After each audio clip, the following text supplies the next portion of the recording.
Ahoy, Ranger Rob here at Pink Shell Beach Resort and Marina, and I'm going to teach you guys how to feed a captive snake. I have a Desert King snake. His name is Flint, and it is his feeding day. And we're going to go through all the steps on how to successfully and safely feed a snake.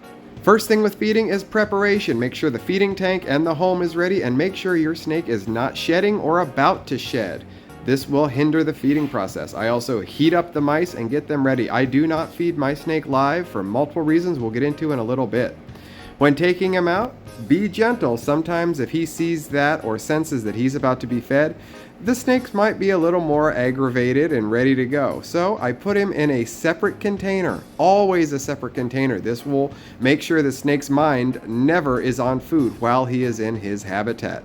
The only place you want him thinking about biting and eating something is in the separate container. So Flynn will get 2 frozen mice. And the reason I feed frozen, well, a couple of reasons. Number 1, it will keep the snake a little less aggressive. And number 2, the mice and rats could fight back if they were still alive, which could endanger your snake. Also, I personally just think it's a little safer. Now, making sure that these mice are completely thawed out and dry. I've learned through trial and error that he does not like a wet mouse. So you warm up the water, put the mice in them. Try not to microwave the mice themselves or anything. Warm up the water first, and then he is ready to go. Watch how fast he goes after this. Each feeding can take different amounts of time. This time with both mice took a little while. He didn't eat the first mouse I put in, but he definitely went after it.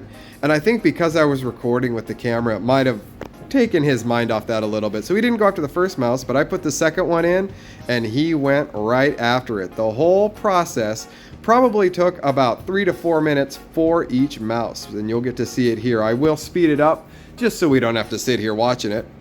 Watch how these jaws will detach. Now, snakes have multiple bones in their jaws, so they can get their mouth around a piece of food as wide as the widest part of their body.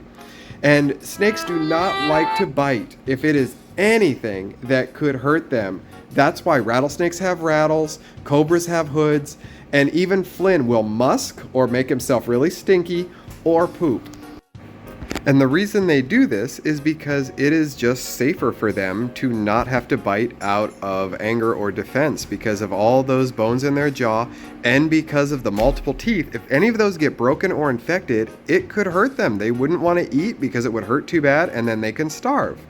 Now notice how this guy is eating that mouse head first. That is always the case because the arms, the fur, the legs, the tail will all go down the throat a lot easier. You can see it move right through his body there as it is swallowed down into the stomach. How crazy is that?